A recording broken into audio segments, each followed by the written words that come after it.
ঘুষের video viral, যে সাজা পেলেন সেই ভূমি কর্মকর্তা।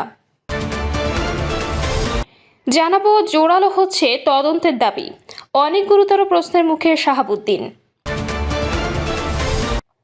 সংবিধানের ৫১ অনুচ্ছেদের দোহাই দিয়ে চুপ্পুর গ্রেপ্তার ঠেকানো যাবে না, বলছে আক্তার হোসেন।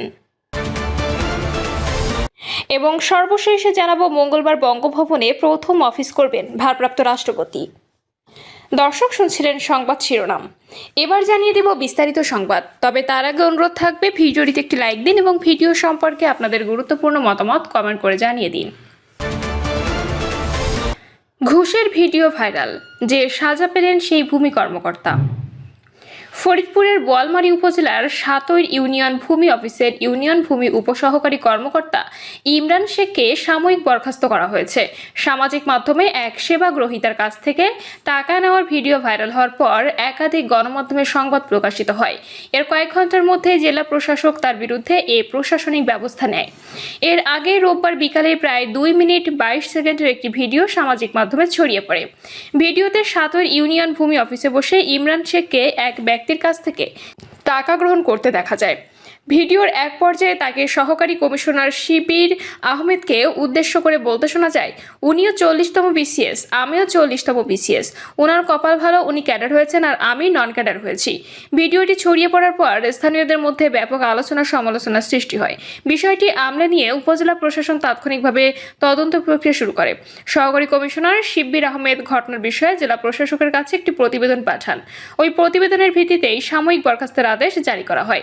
তবে ভিডিও প্রকাশের পর ইমরান শেখ অভিযোগ অস্বীকার করেন। তার দাবি, তিনি কোনো ঘুষ নেননি। ভিডিওতে যে টাকা গ্রহণ করতে দেখা গেছে সেটি একজন পরিচিত ব্যক্তির কাছ থেকে ধার দেওয়া অর্থ ফেরত নেওয়ার ঘটনা। জোরালো হচ্ছে তদন্তের দাবি, অনেক গুরুতর প্রশ্নের মুখে শাহাবুদ্দিন। অনেক গুরুতর প্রশ্নের মুখে সদ্য পদত্যাগী রাষ্ট্রপতি মোহাম্মদ শাহাবুদ্দিন। আর্থিক অনিয়ম, ক্ষমতার অপব্যবহার, ইসলামী ব্যাংক দখলে এস আলম গ্রুপকে সহায়তা করা সহ বিভিন্ন বিষয় এখন সামনে চলে আসছে। দেশে বিদেশে বিপুল সম্পদ গড়ার অভিযোগও কম নয়। শুধু তাই নয়, গুরুতর অভিযোগ হচ্ছে জুলাই গণহত্যায় তার সমর্থন থাকার বিষয়টিও।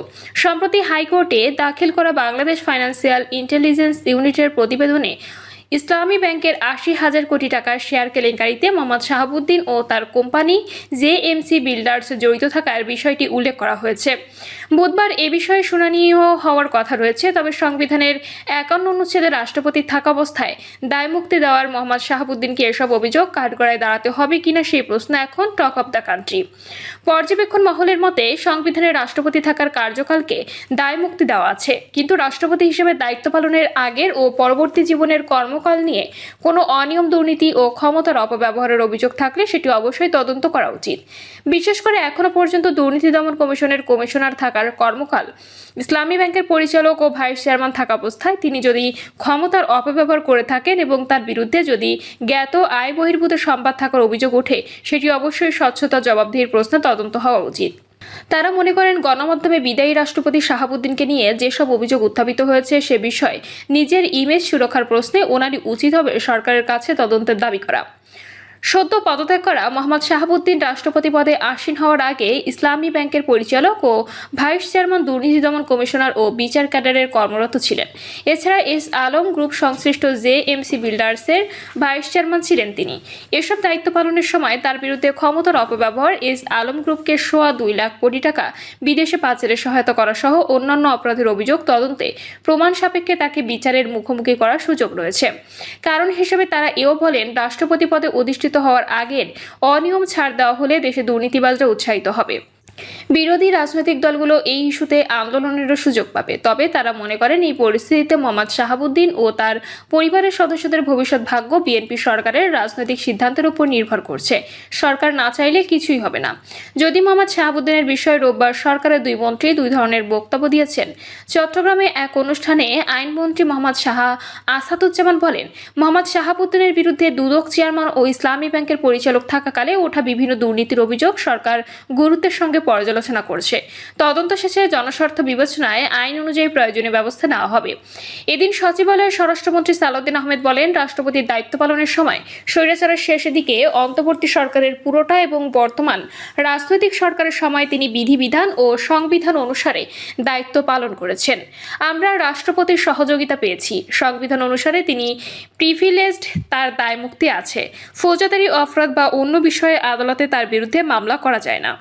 মোহাম্মদ শাহাবুদ্দিনের বিরুদ্ধে আসা অভিযোগ যথাযথ তদন্ত করে তার বিচার করা রাষ্ট্রের দায়িত্ব বলে মনে করেন ট্রান্সপারেন্সি ইন্টারন্যাশনাল বাংলাদেশের নির্বাহী পরিচালক ডক্টর ইফতেখারুজ্জামান। তিনি বলেন, আইনের ঊর্ধ্বে কেউ নন। সংবিধানে রাষ্ট্রপতির দায়িত্ব পালনের সময়কার কার্যক্রমকে দায়মুক্তি দেওয়া হয়েছে, কিন্তু তার রাষ্ট্রপতি হওয়ার আগের কার্যক্রমের স্বচ্ছতা ও অনিয়ম নিয়ে প্রশ্ন উঠেছে। এসব ঘটনায় যথাযথ তদন্ত করে ব্যবস্থা নেওয়া উচিত। রাষ্ট্র যদি ব্যবস্থা নিতে ব্যর্থ হয় তখন তা নিয়ে প্রশ্ন উঠবে। এক প্রশ্নের জবাবে তিনি বলেন, BFIU এর প্রতিবেদনে যেসব তথ্য উঠে এসেছে তা সত্য হয়ে থাকলে এ নিয়ে অবহেলার কোনো সুযোগ নেই। দেশে ব্যাংকিং সেক্টরে লুটপাটের হোতা এস আলমের ঘটনায় বিশাল চক্র রয়েছে। সবাইকে আইনের আওতায় আনা দরকার, নইলে এস আলমকে রক্ষা করা হচ্ছে এমন অভিযোগ ওঠা স্বাভাবিক।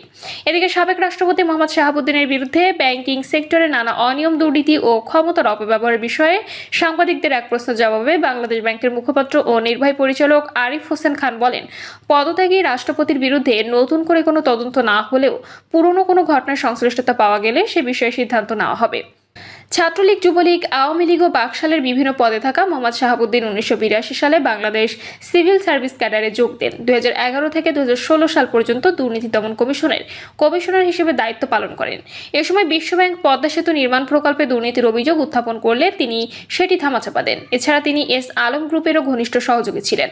এস আলম গ্রুপের বিরুদ্ধে দেশের ব্যাংক ব্যবস্থাকে ধ্বংস করে দেওয়া এবং নামে বেনামে সোয়া 2 লাখ কোটি টাকা উঠিয়ে পাচার করার অভিযোগ থাকলেও দুদক কমিশনার থাকা অবস্থায় তিনি কোনো ব্যবস্থা নেননি। অধ্যাপক ডক্টর মোহাম্মদ ইউনূসের অন্তর্বর্তী সরকারের আমলে এই বিষয়ে দেশে বিদেশে তদন্ত হয়েছে, এখনও তদন্ত চলছে। দুর্নীতি দমন কমিশনের মামলা চলমান। এছাড়া দুদকের কমিশনার থাকা অবস্থায় মোহাম্মদ শাহাবুদ্দিনের বিরুদ্ধে অনিয়ম, দুর্নীতির বিস্তর অভিযোগ রয়েছে। সংশ্লিষ্টরা জানান, ইসলামী ব্যাংক কেলেঙ্কারির ঘটনায় মোহাম্মদ শাহাবুদ্দিন সহ অন্যদের বিরুদ্ধে উচ্চ আদালতে মামলা চলমান রয়েছে। বিষয়টি এখনও নিষ্পত্তি হয়নি। এ বিষয়ে আইনজীবী শিশির মনির বলেন, ইসলামী ব্যাংক থেকে JMC বিল্ডার্সের 24টি কোম্পানির নাম দিয়ে মোট 81.92% শেয়ার হস্তান্তর করেন। 2017 থেকে 2023 সালে রাষ্ট্রপতি হওয়ার পূর্ব পর্যন্ত শাহাবুদ্দিন চুপ্পু এসব শেয়ার জালিয়াতিতে জড়িত ছিলেন, কেননা তিনি তখন JMC বিল্ডার্সের প্রতিনিধি পরিচালক হিসেবে ইসলামী ব্যাংকের দায়িত্ব পালন করে এসব শেয়ার অনুমোদন করেন। তিনি বলেন, ডিটি আমাদের চাওয়া এস আলম কর্তৃক দখলকৃত শেয়ার তার উদ্যোক্তা, শেয়ার হোল্ডার বা প্রকৃত মালিকদের কাছে ফিরিয়ে দেওয়া। এছাড়া ঋণ জালিয়াতি ও শেয়ার জালিয়াতির অপরাধে অভিযুক্ত যেই হোক তাকে বিচারের আওতায় নিয়ে আসা। শুধু ইসলামী ব্যাংক নয়, পুরো ব্যাংকিং খাত ধ্বংসের পেছনে ছিলেন মোহাম্মদ শাহাবুদ্দিন। 2015 সালে বেসিক বাংলা ব্যাংকের প্রায় 2037 কোটি টাকা হরি লুটের ঘটনায় দুদক 56টি মামলা করলেও ব্যাংকটির মূল কারিগর এবং তৎকালীন চেয়ারম্যান শেখ আব্দুল হাই বাচ্চু এবং পরিচালনা পর্ষদের কাউকে আসামি করা হয়নি, অথচ ঋণের চূড়ান্ত অনুমোদন দিয়েছিল এই পরিষদই। অভিযোগ রয়েছে, শাহাবুদ্দিনের সরাসরি হস্তক্ষেপে বাচ্চু ও তার প্রভাবশালী সহযোগীদের রক্ষা করা হয়। প্রায় 8 বছর পর 2023 সালে যখন চার্জশিট দাখিল করা হয় তখন সংশ্লিষ্ট তদন্তকারী কর্মকর্তারা আদালতে স্বীকার করেন যে তৎকালীন কমিশনারদের চরম রাজনৈতিক চাপ ও বাধার কারণে মূল আসামিদের আগে চার্জশিটভুক্ত করা সম্ভব হয়নি। এছাড়া তিনি এস আলম গ্রুপের নিয়ন্ত্রণে থাকা NRB গ্লোবাল ব্যাংকেরও উপদেষ্টা হিসেবে আর্থিক সুবিধা দিলেন। এছাড়া জিয়া অরফানেজ ট্রাস্ট মামলার তৎকালীন বিরোধী দলীয় নেতা বেগম খালেদা জিয়ার বিরুদ্ধে তদন্ত ও আইনি প্রক্রিয়াকে ত্বরান্বিত করার পেছনেও শাহাবুদ্দিনের রাজনৈতিক দৃষ্টিভঙ্গির স্পষ্ট প্রতিফলন ছিল বলে রাজনৈতিক বিশ্লেষকরা মনে করেন। সংশ্লিষ্টরা জানান, এসব অনিয়মের মাধ্যমে বিপুল সম্পদ গড়েছেন মোহাম্মদ শাহাবুদ্দিন। গুলশানে তিনি একাধিক ফ্ল্যাট নিয়েছেন, বিদেশেও সম্পদ গড়েছেন। মালয়েশিয়ার মাই সেকেন্ড হোম কর্মসূচির আওতায় তিনি অন্তত 1.5 লাখ মালয়েশিয়ান রিঙ্গিত বিনিয়োগ করে রেসিডেন্সি সুবিধা নিয়েছিলেন। দুবাইয়ের একাধিক ব্যাংকে তার বিপুল গোপন অর্থ জমা রাখা এবং ওয়ারাদ জেনারেল ট্রেডিং LLC নামক একটি নিবন্ধিত প্রতিষ্ঠানে সাময়িক অংশীদারিত্বের তথ্য বেরিয়েছে। এছাড়া তার দ্বৈত নাগরিকত্বেরও অভিযোগ রয়েছে। মোহাম্মদ শাহাবুদ্দিনের স্ত্রী ডক্টর রেবেকা সুলতানা ও সন্তান মোহাম্মদ আরশাদ আদনানের নামে বিপুল সম্পদ রয়েছে। আরশাদ আদনানের প্রিয়তমা ও রাজকুমার সিনেমা নির্মাণে বিপুল বিনিয়োগ নিয়েও প্রশ্ন রয়েছে। এসব সম্পদের উৎস তদন্তের দাবি উঠেছে রাজনৈতিক মহলে। সংশ্লিষ্টরা জানান, রাষ্ট্রপতি মনোনয়ন ও দুদক কমিশনার হয়েছিলেন আওয়ামী লীগের অনুগ্রহ এবং এস আলম কোটায়। দলীয় অনেক সিনিয়র ও ত্যাগী নেতাকে বাদ দিয়ে বিস্ময়করভাবে তাকে রাষ্ট্রপতি মনোনয়ন দেওয়া হয়। এর প্রতিদানই দিয়েছেন একতরফা দ্বাদশ জাতীয় সংসদ নির্বাচনের বৈধতা ও জুলাই গণহত্যার চুপ থাকার মধ্য দিয়ে।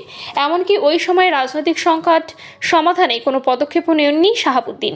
যদিও বিএনপি সরকার গঠনের পর তিনি আওয়ামী লীগকে ফ্যাসিস্ট বলে বক্তব্য দিয়েছেন। সংবিধানের ৫১ অনুচ্ছেদের দোহাই দিয়ে চুপুর গ্রেপ্তার ঠেকানো যাবে না, বলছেন আক্তার হোসেন। সংবিধানের ৫১ অনুচ্ছেদের দোহাই দিয়ে সাবেক রাষ্ট্রপতি শাহাবুদ্দিন চুপ্পুর গ্রেপ্তার ঠেকানো যাবে না বলে মন্তব্য করেছেন জাতীয় নাগরিক পার্টির সদস্য সচিব ও সংসদ সদস্য আক্তার হোসেন। আক্তার হোসেন বলেন, সংবিধানের ৫১ অনুচ্ছেদের দোহাই দিয়ে শাহাবুদ্দিন চুপ্পুর গ্রেপ্তার ঠেকানো যাবে না। ৫১ অনুচ্ছেদ তার গ্রেপ্তারের বিরুদ্ধে কোনো ধরনের সাংবিধানিক সুরক্ষা দেয় না। বিএনপির সমালোচনা করে তিনি বলেন, দলটি জনগণের বিপক্ষে অবস্থান নিয়েছে। তার দাবি, গণভোটে দেশের ৭০% মানুষ হ্যাঁ ভোট দিলেও বিএনপি সেই রায় বাস্তবায়ন করেনি। তিনি আরও অভিযোগ করেন, বিএনপি বিভিন্ন রাষ্ট্রীয় প্রতিষ্ঠান দলীয়করণের চেষ্টা করছে, এমনকি নির্বাচন কমিশনকেও দলীয়করণের চেষ্টা চলছে বলে দাবি করেন তিনি। প্রিয় দর্শক, এই ছিল এখনকার সর্বশেষ সংবাদ। আপডেট সব সংবাদ পেতে চ্যানেলটি সাবস্ক্রাইব করে বেল আইকনটি ক্লিক করে রাখুন।